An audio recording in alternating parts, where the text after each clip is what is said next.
പ്രിയ സുഹൃത്തുക്കളെ, 145/2024 ഒരു സെക്ഷൻ നമ്മൾ കഴിഞ്ഞ ക്ലാസ്സിൽ കഴിഞ്ഞു.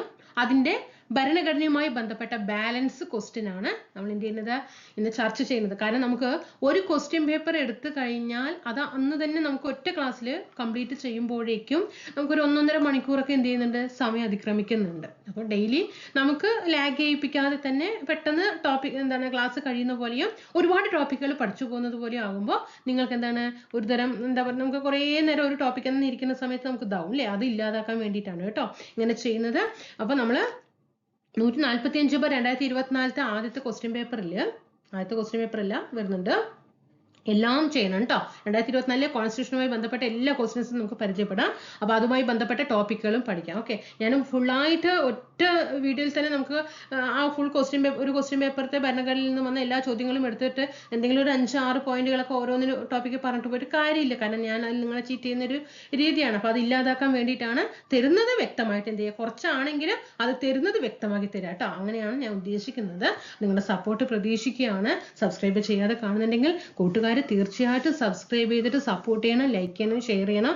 നോക്കൂ, നിങ്ങൾ ആ സെക്രട്ടേറിയറ്റ് OAയുടെ ഒക്കെ പ്രിലിംസിൽ നിങ്ങൾക്ക് ഇനി അഥവാ ബൈ ചാൻസ് എന്തെങ്കിലും സാഹചര്യങ്ങൾ കൊണ്ട് അതിൽ നിന്ന് ഒന്ന് താഴേക്ക് വന്നിട്ടുണ്ടെങ്കിൽ നിങ്ങൾ പേടിക്കേണ്ട. ASM പ്രിലിംസ് ഇല്ലാതെ നടക്കുന്ന ഒരു എക്സാമാണ് ASM.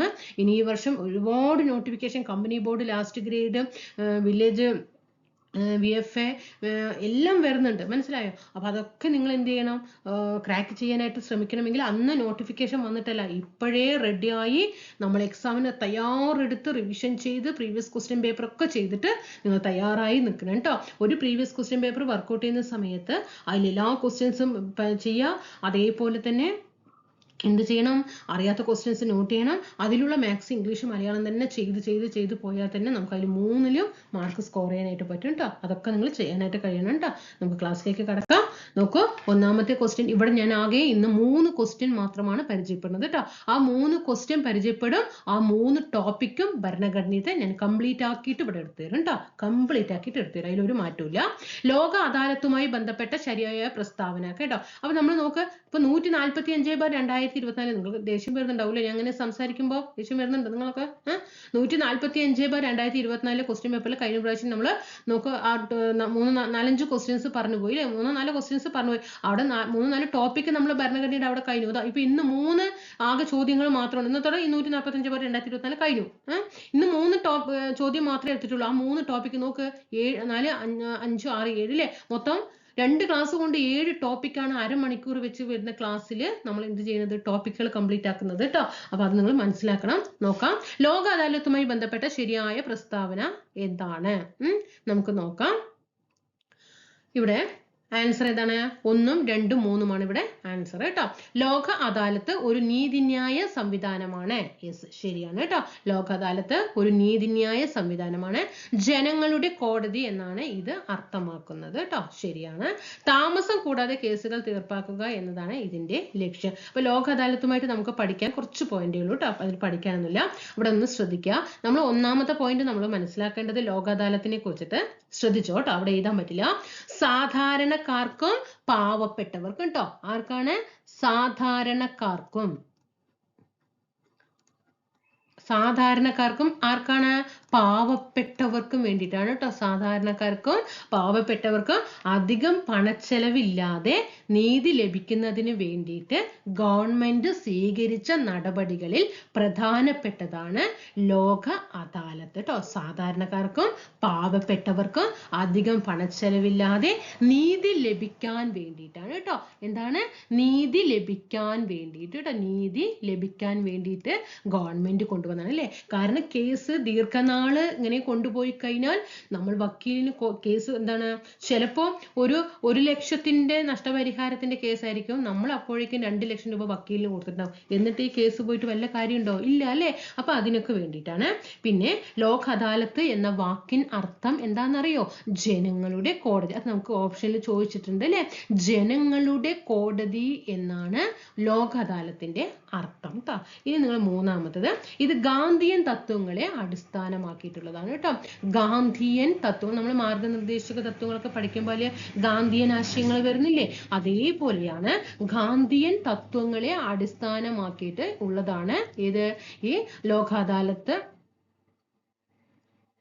തത്വങ്ങളെ അടിസ്ഥാനമാക്കിയിട്ടുള്ളതാണ് ലോക് അദാലത്ത് എന്ന സംവിധാനം.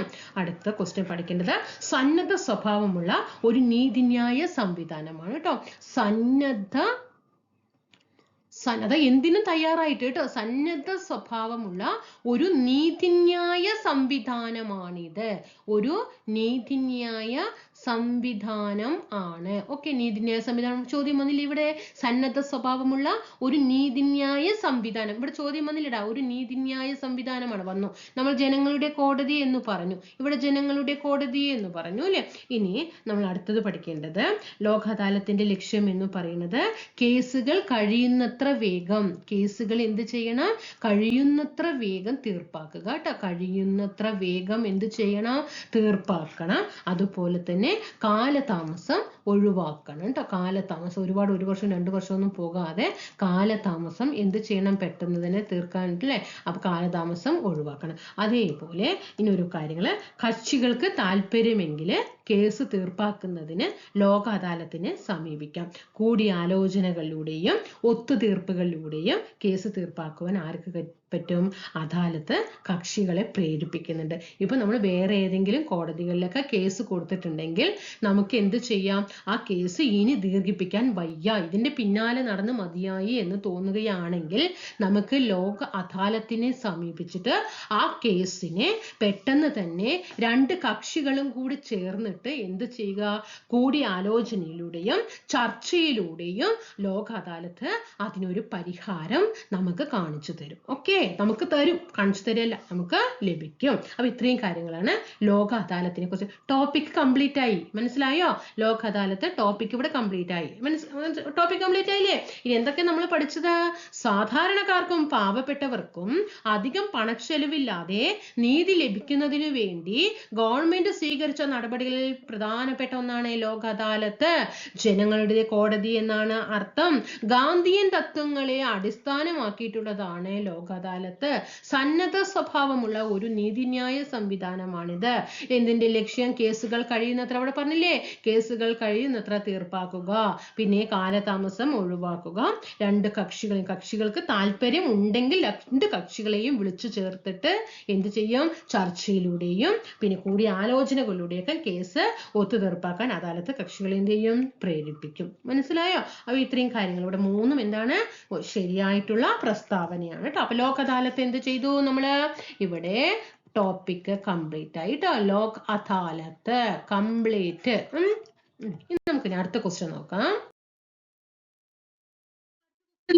2024 ജൂലൈ 1 വർഷവും ഡേറ്റും മാസവും പഠിക്കണേ. 2024 ജൂലൈ 1 നിലവിൽ വന്ന ഭാരതീയ ന്യായ സംഹിത പാർലമെന്റിൽ അവതരിപ്പിച്ചത് എത്രാമത്തെ ബില്ലായിരുന്നു? 173/2023. എത്രാമത്തെ ബില്ലാണ്? ബിൽ നമ്പർ എത്രയാണ്? 173/2023. എന്താണ് ഈ ഭാരതീയ ന്യായ സംഹിത എന്ന് പറയുന്നത്? നമ്മുടെ ഇന്ത്യയില് പുതിയ ക്രിമിനൽ നിയമങ്ങൾ നിലവിൽ വന്നിട്ടുണ്ട്. എന്താണ് ഈ ഭാരതീയ ന്യായ സംഹിത? നമുക്കൊന്ന് പഠിച്ചാലോ. നമ്മുടെ ഇന്ത്യയിൽ പുതിയ എന്താണ്, ക്രിമിനൽ നിയമങ്ങൾ നിലവിൽ വന്നു. ക്രിമിനൽ നിയമങ്ങൾ നിലവിൽ വന്നു. ഇപ്പോഴാണ് 2024 ജൂലൈ 1 173/2023 ബിൽ നമ്പർ പ്രകാരം, അതായത് നമ്മുടെ ഇന്ത്യയില് 1860 ഇന്ത്യൻ ശിക്ഷാ നിയമം നിലവിലുണ്ടായിരുന്നു. ഇതെല്ലാം കൂടി ക്രോഡീകരിച്ചിട്ട് ഒരൊറ്റ നിയമം, മനസ്സിലായോ? ഇത് വേറെ വേറെയാണല്ലോ കിടക്കുന്നത്. 1860-ലും 72-ലും 98-ലൊക്കെ ഓരോരോ നിയമങ്ങൾ കിടക്കണം. അതെല്ലാം കൂടി കോർത്തിണക്കിക്കൊണ്ടാണ് ഒരൊറ്റ നിയമമായിട്ട് വന്നത്, ഭാരതീയ ന്യായ സംഹിത എന്ന പേരിൽ. ഓക്കെ, 1860 ഇന്ത്യൻ ശിക്ഷാ നിയമം നിലവിലുണ്ടായിരുന്നു. എന്താണ്? അതിനു പകരമായിട്ടാണ് ഏത് വന്നത്? ഭാരതീയ ന്യായ സംഹിത. ഭാരതീയ ന്യായ സംഹിത കേട്ടോ. ഇതിൽ എത്ര വകുപ്പുകളാണ്? 358 വകുപ്പുകളാണ് ഉള്ളത്. ഇനി 1872 നമ്മുടെ ഇന്ത്യൻ തെളിവ് നിയമം ഉണ്ട്. ഇന്ത്യൻ തെളിവ് നിയമത്തിന് പകരമായിട്ടാണ് ഏത് വന്നത്? ഭാരതീയ സാക്ഷ്യ നിയമം നിലവിൽ വന്നത്. 170 വകുപ്പാണ്. 1898 ഏതാണ് നിയമം? CRPC നിയമത്തിന് പകരമായിട്ടാണ് ഭാരതീയ സുരക്ഷാ സംഹിത. ഇവിടെ നാഗരിക, ഭാരതീയ നാഗരിക ശ്രദ്ധിക്കണേ. ഭാരതീയ നാഗരിക സുരക്ഷാ സംഹിത നിയമം നിലവിൽ വന്നത് 531 വകുപ്പുകളാണ് ഉള്ളത്. ഇത്രയും കാര്യങ്ങൾ നിങ്ങളോട് പഠിച്ചോ. അപ്പൊ നമ്മുടെ ഇന്ത്യയിൽ പുതിയ ക്രിമിനൽ നിയമം നിലവിൽ വന്നത് 2024 ജൂലൈ 1 173/2023 ബിൽ നമ്പർ പ്രകാരം. നമ്മുടെ ഇന്ത്യയിൽ നിലവിലുണ്ടായിരുന്ന 1860 ഇന്ത്യൻ ശിക്ഷാ നിയമത്തിന് പകരമായിട്ടാണ് ഭാരതീയ ന്യായ സംഹിത നിലവിൽ വന്നത്. 358 വകുപ്പ്. 1872 ഇന്ത്യൻ തെളിവ് നിയമത്തിന് പകരമായിട്ടാണ് ഭാരതീയ സാക്ഷ്യ അധിനിയം നിയമം നിലവിൽ വന്നത്. 170 വകുപ്പുകളാണ് അതിലുള്ളത്. 1898 ഇത് നമ്മുടെ 10ാം ക്ലാസ് നിലവാരത്തിന് ചോദിച്ചു വന്ന ക്വസ്റ്റ്യൻ എല്ലാ ചോദ്യങ്ങളും വന്നു കഴിഞ്ഞു കേട്ടോ. 1898 CRPC നിയമത്തിന് പകരമായിട്ടാണ് ഭാരതീയ നാഗരിക സുരക്ഷാ സംഹിത നിയമം നിലവിൽ വന്നത്. 531 വകുപ്പുകളാണ് ഉള്ളത് കേട്ടോ. ഇത് ലോകസഭയിൽ അവതരിപ്പിച്ചത് അമിത്ഷായാണ് കേട്ടോ. ലോകസഭയിൽ അവതരിപ്പിച്ചത് അമിത്ഷാ ആണ്, അത് മനസ്സിലാക്കണം. പിന്നെ നമ്മളിപ്പോ പുതിയ ക്രിമിനൽ നിയമം 2024 ജൂലൈ 1 നിലവിൽ വന്നു എന്ന് പറഞ്ഞില്ലേ. ഈ പുതിയ ക്രിമിനൽ നിയമപ്രകാരം ആദ്യത്തെ കേസ് ഇന്ത്യയിൽ കേട്ടോ, ഇന്ത്യയിൽ ആദ്യത്തെ കേസ് രജിസ്റ്റർ ചെയ്തത് ഗോളിയോറിലാണ്. ഗോളിയോർ. ഇനി കേരളത്തിൽ എവിടെയെന്ന് ചോദിച്ചാൽ കൊണ്ടോട്ടിയിലാണ്. എവിടെയാണ്? കൊണ്ടോട്ടി. ഓക്കെ. പുതിയ ക്രിമിനൽ നിയമപ്രകാരം ഇപ്പോ നമ്മള് പോലീസ് അറസ്റ്റ് ചെയ്ത് കഴിഞ്ഞാൽ എത്ര ദിവസം അറിയാം റിമാൻഡിൽ വെക്കാം? 15 ദിവസമാണ് കേട്ടോ. 15 ദിവസമാണ് റിമാൻഡ് വെക്കുന്നത്. ഇതിനെ കുറിച്ച് ഒരുപാട് പഠിക്കാനുണ്ട്. നമ്മൾ എന്ത് ചെയ്യണം? ഇത്രയും കാര്യങ്ങളെങ്കിലും അറിഞ്ഞിരിക്കാനായിട്ട് ശ്രമിക്കുക കേട്ടോ. ഓക്കെ, അടുത്ത ക്വസ്റ്റ്യൻ നോക്കൂ. നിർദ്ദേശക തത്വങ്ങളിൽ ഉൾപ്പെടാത്തത് ഏതാണ്? ക്വസ്റ്റ്യൻ ശ്രദ്ധിക്കണേ. ഉൾപ്പെടാത്തതാണ് ചോദിച്ചിരിക്കുന്നത്. ഏതാണ്? അയിത്ത നിർമാർജനം. അയിത്ത നിർമാർജനം മൗലിക അവകാശത്തിൽ വരുന്നതാണ് അല്ലെ. മൗലിക അവകാശത്തിൽ ആർട്ടിക്കിൾ 17 വരുന്നതാണ് ഇത് അയിത്ത നിർമാർജനം. കൃഷിയും മൃഗപരിപാലനം, ഏകീകൃത സിവിൽ നിയമം, വ്യവസായ മാനേജ്മെന്റിലെ തൊഴിലാളികളുടെ പങ്കാളിത്തം, ഇതൊക്കെയാണ് മാർഗനിർദ്ദേശക തത്വങ്ങളിൽ വരുന്നത്. അപ്പൊ നമ്മള് ഒരു PSC ഉദ്യോഗാർത്ഥി മാർഗനിർദ്ദേശക തത്വങ്ങളെ കുറിച്ചിട്ട് പഠിക്കേണ്ടത് എന്തൊക്കെയാണ്? നമ്മുടെ ഇന്ത്യൻ ഭരണഘടനയിലെ മാർഗനിർദ്ദേശക തത്വങ്ങളിൽ പറഞ്ഞിരിക്കുന്നത് നമ്മുടെ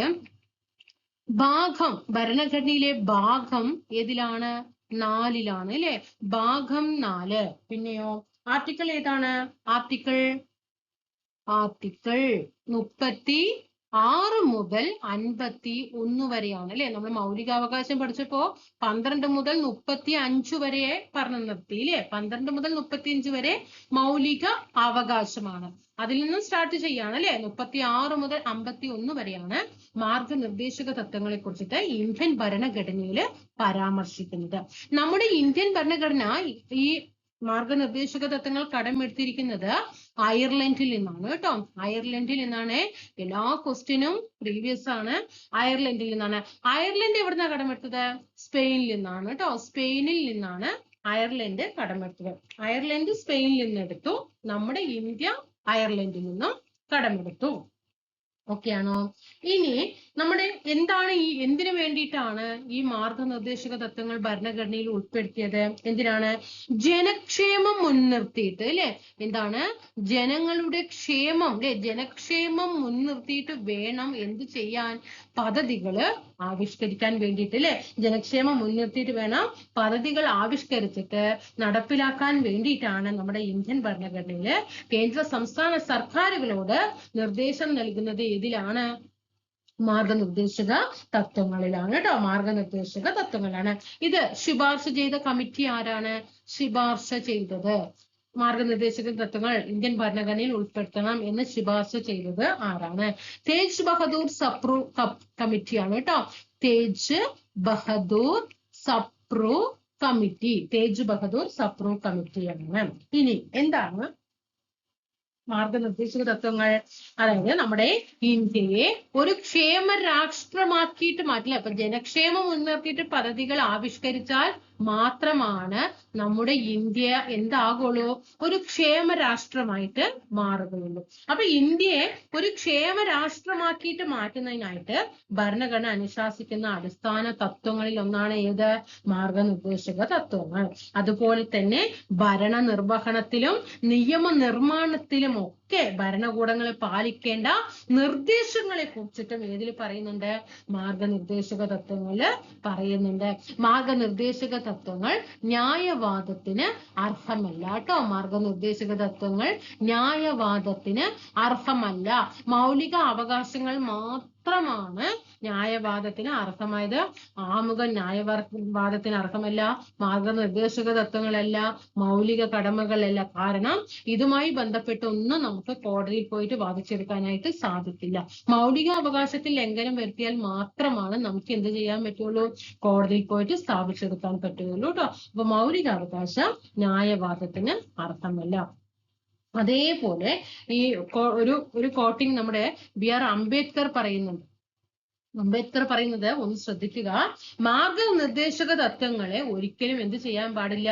വിസ്മരിച്ചുകൊണ്ട്, അതായത് അതിനെ ഓർക്കാതെ ഭരണം നടത്തുന്ന ഒരു സർക്കാരിന് തെരഞ്ഞെടുപ്പ് സമയത്ത് എന്ത് ചെയ്യാം?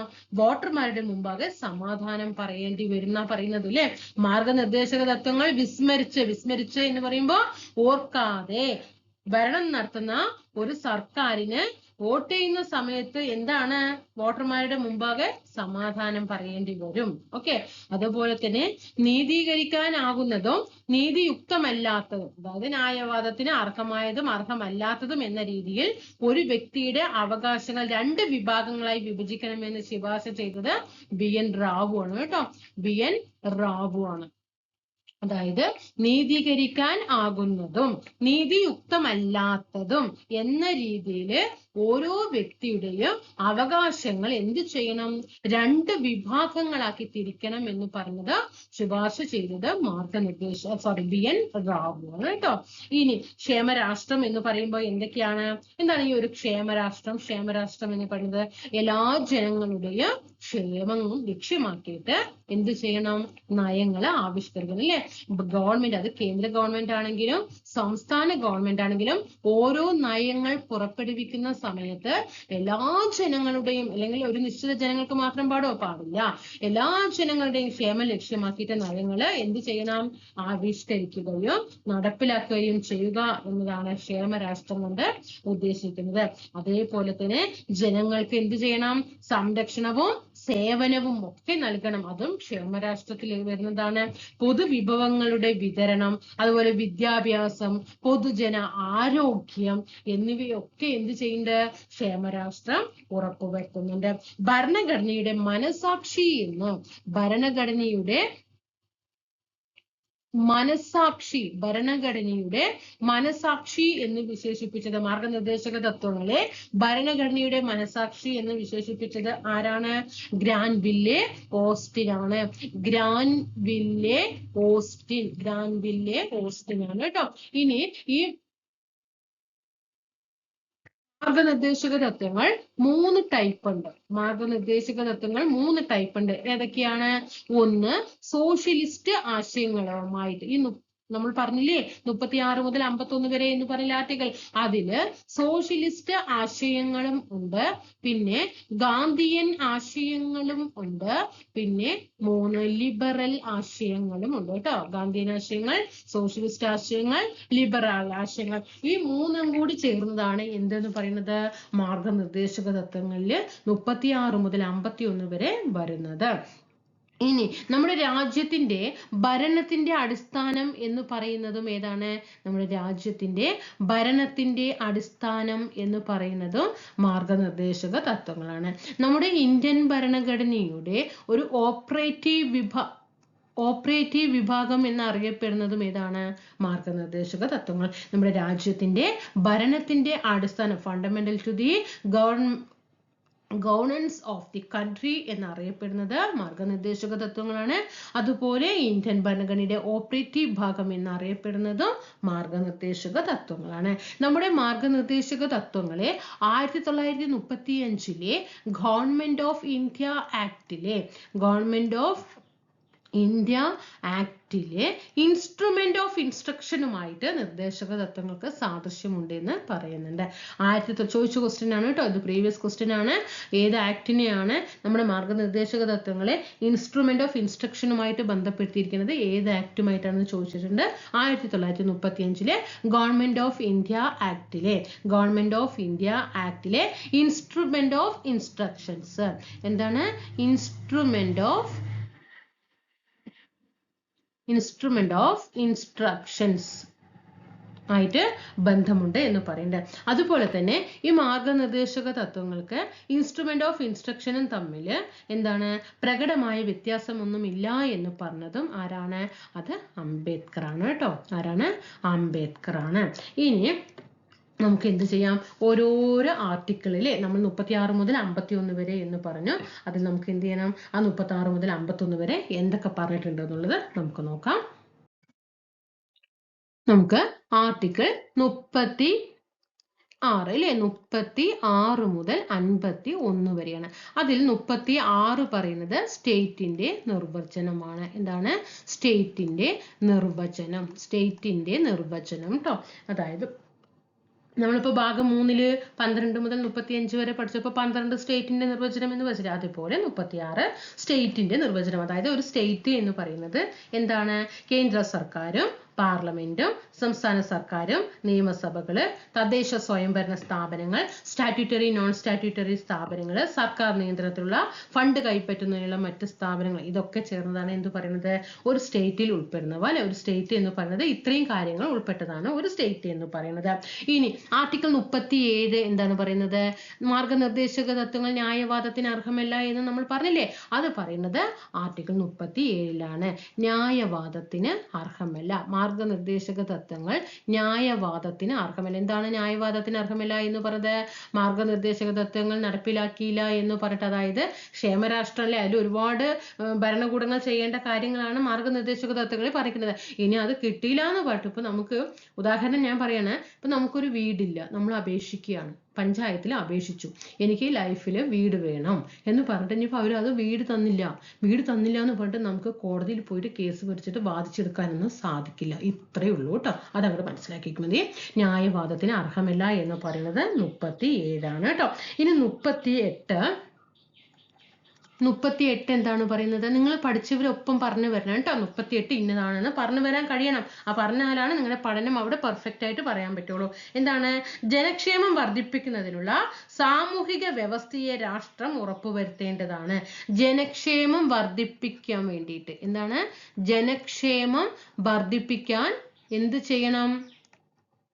ഒരു നല്ല സാമൂഹിക വ്യവസ്ഥയെ ഉറപ്പാക്കണം അല്ലെ. ആര് ഉറപ്പാക്കണം? രാഷ്ട്രം അല്ലെ. സാമൂഹിക വ്യവസ്ഥയെ ഉറപ്പാക്കണം എന്ന് പറയുന്നതാണ് 38 പറയുന്നത്. ഇനി 39 തന്നെ ഒരുപാട് ക്ലോസുകൾ വരുന്നുണ്ട്. 39A, B, C, D, E, F അത് നമ്മൾ പഠിച്ചിരിക്കണം. അതിൽ നമുക്ക് 39 നോക്കാം കേട്ടോ. 39A എന്താണ് വരുന്നത്? 39A പ്രീവിയസ് ക്വസ്റ്റ്യൻ ആണ്. തുല്യനീതിയും പാവപ്പെട്ടവർക്ക് നിയമസഹായവും. തുല്യനീതി, പാവപ്പെട്ടവർക്ക് എന്താണ്? നിയമസഹായം. തുല്യനീതിയും പാവപ്പെട്ടവർക്ക് നിയമസഹായവും. അതായത് ഈ സൗജന്യ നിയമസഹായം എന്ന് പറയുമ്പോൾ എല്ലാവർക്കും സൗജന്യമായിട്ട് നിയമസഹായം കിട്ടുമോ? ഇല്ല അല്ലെ. പാവപ്പെട്ടവർക്ക് എന്ന് പറയുന്നത്. അപ്പൊ അവിടെ ആരൊക്കെ വരും? സ്ത്രീകള്, കുട്ടികൾ വരും. പിന്നെ SC ST വിഭാഗങ്ങൾക്ക് വരും. പിന്നെ വ്യവസായ തൊഴിലാളികളില്ലേ, അവർക്ക് വരും. അതുപോലെ ഈ എന്താ പറയാ, വലിയ വലിയ ദുരന്തങ്ങൾ നടക്കും.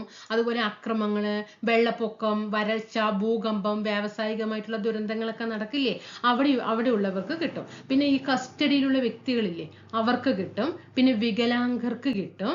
പിന്നെ 1 ലക്ഷത്തിൽ താഴെ വാർഷിക വരുമാനമുള്ള വ്യക്തി, ഓക്കെ, അവർക്ക് കിട്ടും കേട്ടോ.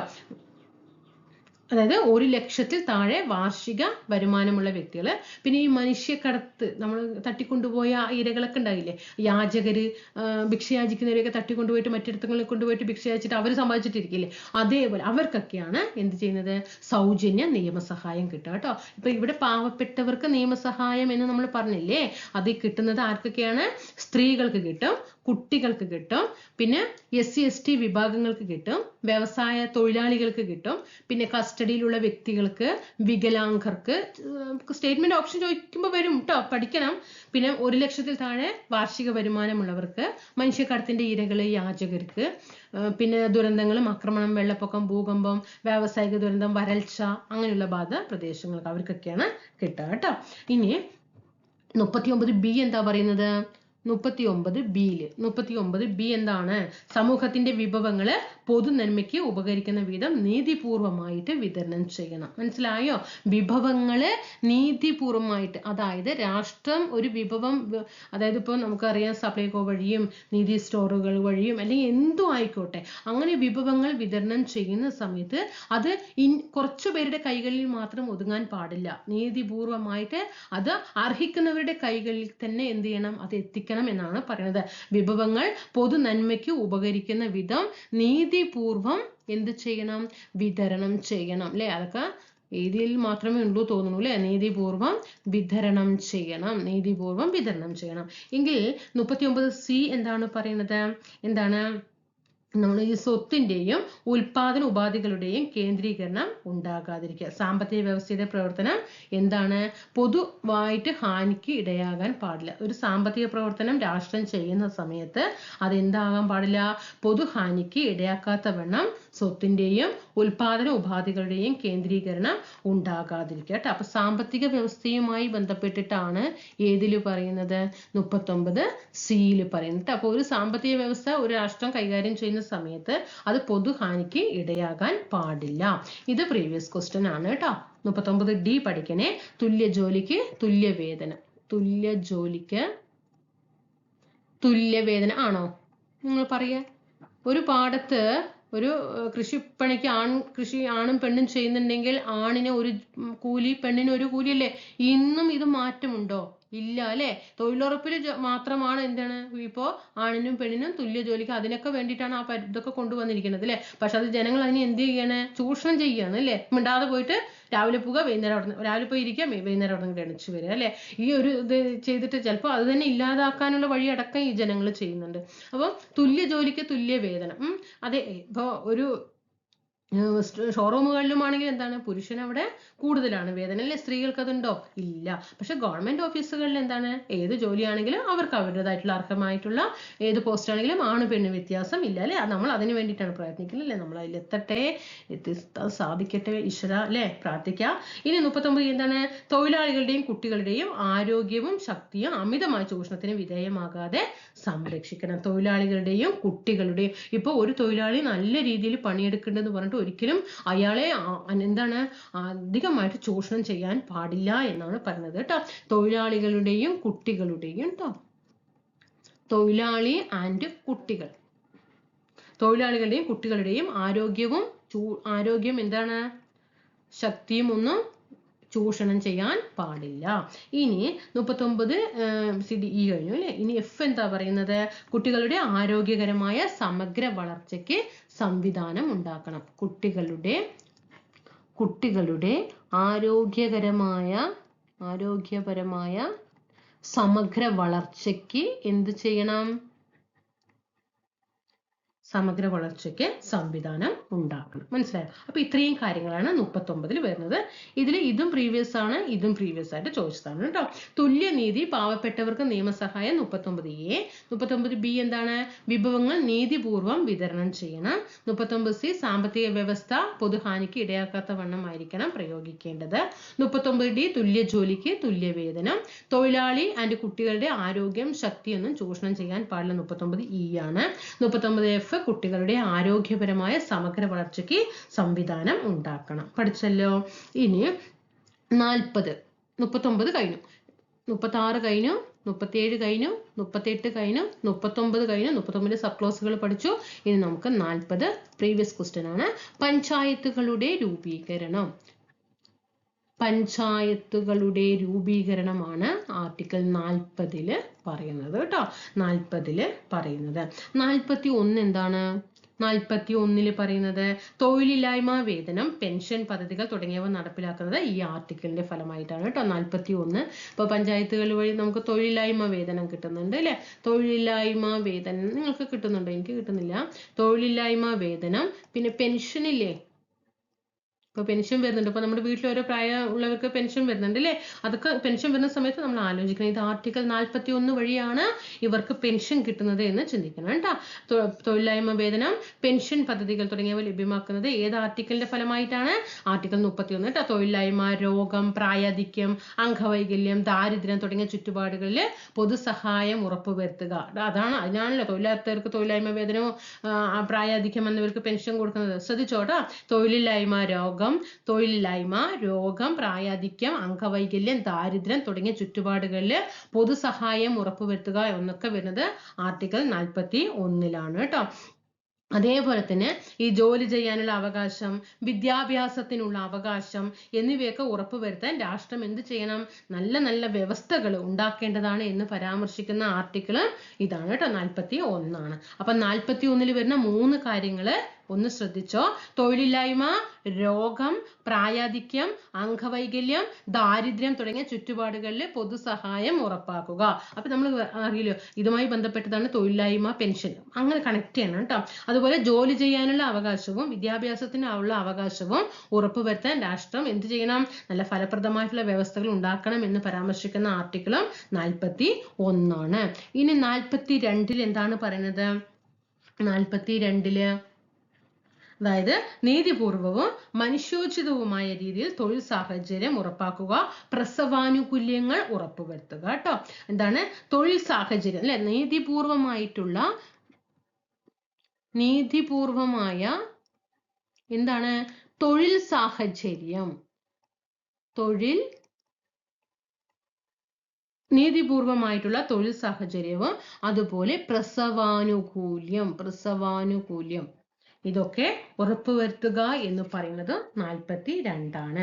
ഇനി 43 പ്രീവിയസ് ക്വസ്റ്റ്യൻ ആണ് കേട്ടോ. 43 ചോദിക്കാറുണ്ട്. 43 ഞാൻ പറയുന്ന പ്രീവിയസ് ക്വസ്റ്റ്യൻ പറയുമ്പോൾ അത് അത്രയും അതിന് ഇമ്പോർട്ടന്റ് കൊടുക്കണം.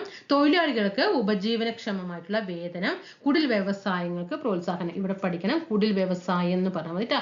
കുടിൽ വ്യവസായം പ്രോത്സാഹിപ്പിക്കുന്നത് ഏതാണ്? ആർട്ടിക്കിൾ 43 ആണ് കേട്ടോ. 43. അതേപോലെ തന്നെ ഈ 43 സബ് ക്ലോസുകൾ ഉണ്ട്. 43A വന്നിട്ട് വ്യവസായ സംരംഭങ്ങളിൽ തൊഴിലാളികളുടെ പങ്കാളിത്തം. വ്യവസായ സംരംഭങ്ങളിൽ കുടിൽ വ്യവസായം എന്ന് പറയുമ്പോൾ തന്നെ 43 കുടിൽ വ്യവസായം, 43A വ്യവസായ സംരംഭങ്ങളിലെ തൊഴിലാളികളുടെ പങ്കാളിത്തം. വ്യവസായ സംരംഭങ്ങളിൽ തൊഴിലാളികളുടെ പങ്കാളിത്തം. 43B പ്രീവിയസ് ക്വസ്റ്റ്യൻ ആണ്. 43B പ്രീവിയസ് ക്വസ്റ്റ്യൻ ആണ്. പഠിച്ചോളണം. എന്താണ്? സഹകരണ സംഘങ്ങളുടെ ഉന്നമനം. സഹകരണ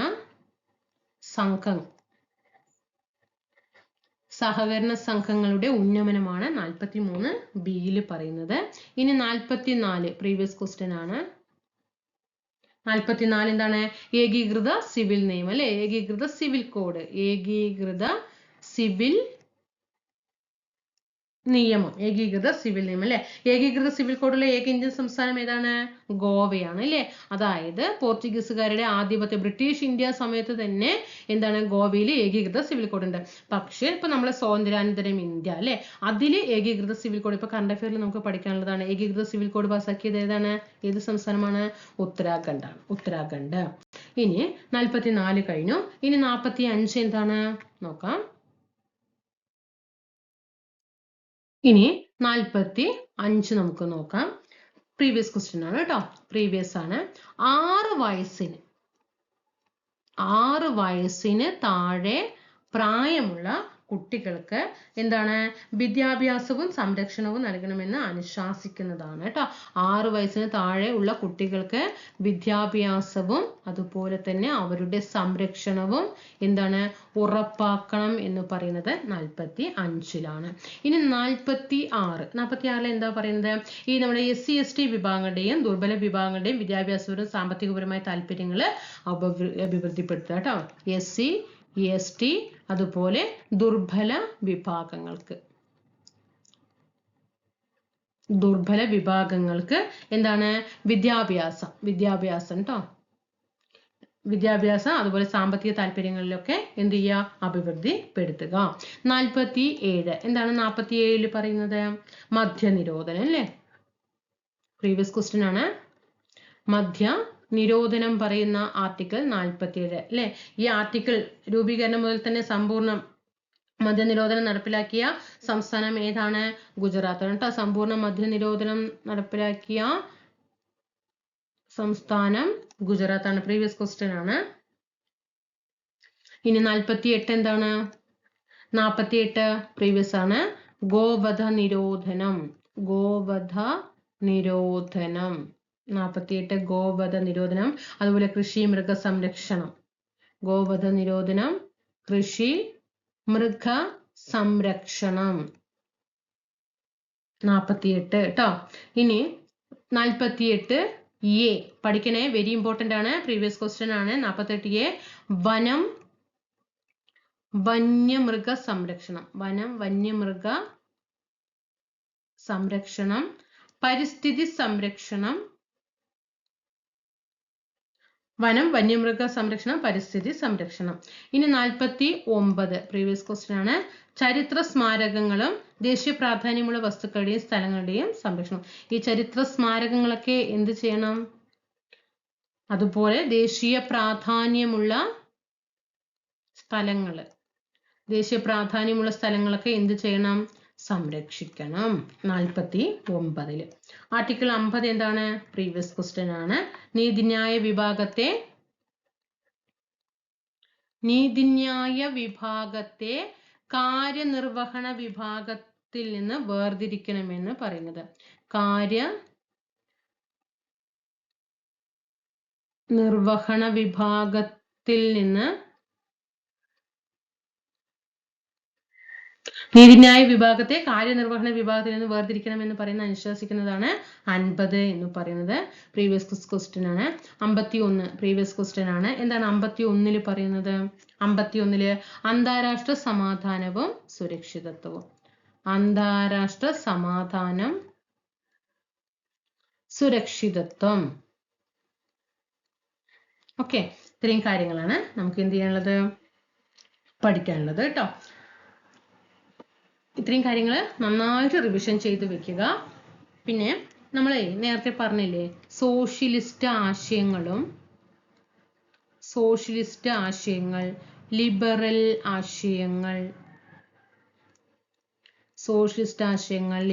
ആശയങ്ങൾ, ഗാന്ധിയൻ ആശയങ്ങൾ. ഇത് മൂന്നും ചേർന്നതാണ് ഏത് എന്ന് പറഞ്ഞത്? മാർഗനിർദ്ദേശക തത്വങ്ങളിൽ ഉൾപ്പെട്ട വിഷയങ്ങൾ എന്ന് പറഞ്ഞു. അപ്പോൾ ഈ സോഷ്യലിസ്റ്റ് ആശയങ്ങളിൽ നമ്മൾ ഇത്രയും നേരം കുറെ ആർട്ടിക്കിൾ പഠിച്ചില്ലേ? 36 മുതൽ 51 വരെ ആർട്ടിക്കിൾ പഠിച്ചില്ലേ? അതിൽ സോഷ്യലിസ്റ്റ് ആശയങ്ങളിൽ വരുന്ന ആർട്ടിക്കിൾസ് ഏതൊക്കെയാണെന്നറിയോ? 1 38, 2 39 എ, പിന്നെ 41, 42, 43, 43 എ, 47. പിന്നെ ഗാന്ധിയൻ ആശയങ്ങളിൽ വരുന്നത് 40, 43, 43B, പിന്നെ 46, 47, 48. ഇനി ലിബറൽ ആശയങ്ങളിൽ വരുന്നത് 44, 45, 48, 48A, പിന്നെ 49, 50, 51 ലിബറൽ ആശയങ്ങളിൽ വരുന്നതാണ് കേട്ടോ. അപ്പൊ ഇത്രയും കാര്യങ്ങളാണ് നമുക്ക് മാർഗനിർദ്ദേശക തത്വങ്ങളെ കുറിച്ചിട്ട് പഠിക്കാനുള്ളത്. അങ്ങനെ നമ്മൾ 3 ക്വസ്റ്റ്യൻ ആണ് പഠിച്ചത്. പ്രീവിയസ് ആയിട്ട് 2024 ചോദിച്ച ക്വസ്റ്റ്യൻ പേപ്പറിൽ രണ്ടാമത്തെ ഭാഗത്തില് 3 ക്വസ്റ്റ്യൻ പഠിച്ചു. അപ്പൊ നമ്മൾ ഇന്ന് പഠിച്ച ടോപ്പിക്കുകള് ലോക അദാലത്തിൽ എങ്ങനെ ക്വസ്റ്റ്യൻ വന്നു എന്നുള്ളത് മനസ്സിലാക്കി അല്ലെ. മാർഗനിർദ്ദേശക തത്വങ്ങൾ ടോപ്പിക്കൊക്കെ ഞാൻ ഫുള്ളും എടുത്തു തന്നിട്ടുണ്ട് കേട്ടോ. ടോപ്പിക്ക് ഫുള്ളും എടുത്തു തന്നിട്ടുണ്ട്. മാർഗനിർദ്ദേശക തത്വങ്ങൾ പഠിച്ചു. ഭാരതീയ ന്യായ സംഹിത എന്ന ടോപ്പിക്ക് നമ്മൾ എന്ത് ചെയ്തു, പഠിച്ചു കഴിഞ്ഞു കേട്ടോ. 3 ടോപ്പിക്ക് ഇവിടെ കഴിഞ്ഞു കേട്ടോ. അപ്പൊ നോക്കിയേ, ആകെ നമ്മൾ കോൺസ്റ്റിറ്റ്യൂഷന്റെ 5-6 ക്ലാസ് ആകുമ്പോഴേക്കും എത്ര ടോപ്പിക്കുകൾ അവിടെ കഴിഞ്ഞിട്ടുണ്ടാവും അല്ലേ. അപ്പൊ ഇങ്ങനെ നമുക്ക് പഠിച്ചു പോവാം കേട്ടോ. അപ്പൊ തീർച്ചയായിട്ടും സബ്സ്ക്രൈബ് ചെയ്യാതെ കാണുന്നുണ്ടെങ്കിൽ ഒന്ന് സബ്സ്ക്രൈബ് ചെയ്ത് സപ്പോർട്ട് ചെയ്യണം കേട്ടോ. ലൈക്ക് ചെയ്ത് ഷെയർ ചെയ്ത് താഴെ കമന്റ് ചെയ്യാനൊക്കെ ആയിട്ട് കൂട്ടുകാർ ശ്രദ്ധിക്കുമല്ലോ. പിന്നെ ടെലിഗ്രാം ഗ്രൂപ്പിൽ കൂടിയിട്ട് ജോയിൻ ചെയ്യാനായിട്ട് ശ്രമിക്കാം. അടുത്ത ക്ലാസ്സിൽ കാണാം. Thank you.